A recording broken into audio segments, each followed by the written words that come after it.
mbokk yi ñoo ngi leen di nuyu di amaan mbégte lool di kàttee leen ci xibaaru météo yi dem kat am nañ ay taw ci côté penku réew mi ak côté Casamance fu mel ni Thiobon am na téeméeri milimètres ak ñaar fukk ak juróom-ñaar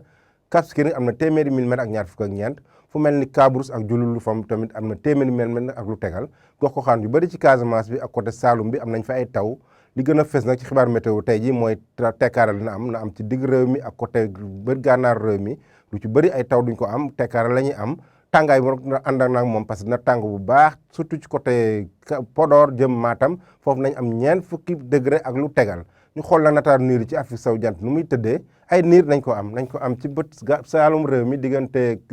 Kédougou jëm ba côté Cap Skirring foofu nañ fa am ay niir yu takku yoo xam mën naa am ay taw guusaay bi nag mi ngi fi ba tey daanaka wàññeeku na tuuti ci bët gànnaar réew mi mais guusaay bi teew na ba tey mën nañu am ay taw su bëri surtout gox goxaan di ko Casamance di ko diggante Kaolack ak ba ci côté Nioro ba tax na tey yi ci guddi jëm ci ëllëg li ñuy ràññale mooy ay taw mais taw yi fi ñu koy am mooy côté Casamance lu mel ni Ziguinchor Sédhiou Kolda ba Kaolack mën nañu am ay taw tamit côté Kédougou foofu ay taw yu xaw yam par yenn saay tekkaaral nañ ko am ci côté digg réew mi côté sow réew mi ba côté Fuuta bi foofu tekkaaral la ñu am ak asamaan soo xam dina nis lool diggante Kaffrine ba Fatick ak côté Mbour ba Ndakaaru sax asamaan si dina fa nis loolu ñu xam nag asamaan su xaw a leer tuuti ci kaw tuuti côté Ndar ak côté Louga tàngaay bi nag fës na lool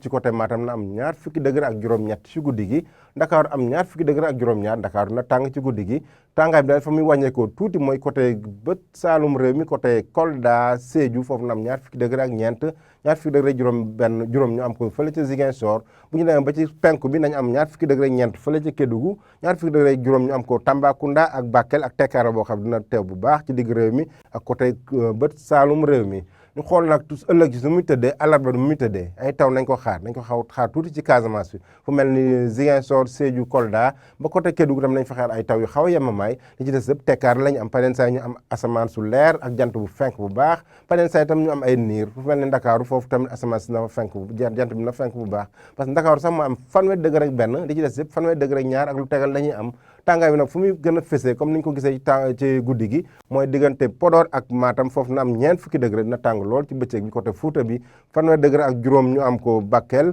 fanweer degré ak ñeent ñu am ko Tambacounda fanweer degré ak ñett ñu am ko fële ca Kédougou ak ay taw yoo xam nañ ko fa xaar donc mbokk bi ñu ko tënkee am nañ ay taw démb ay taw yu xaw a takku côté Casamance bi fu ko xaan yu bëri am nañ fa téeméeri milimètres ak lu tegal tàngoor nag dina fës lool ci bët Saalum bët gànnaar réew mi ak côté Fuuta bi ba côté Ndakaaru parce que foofu tekkaaral lañ fay gën a am mbokk loolu la ñu amoon di leen dig daje ba suba ak jàmm wasalaam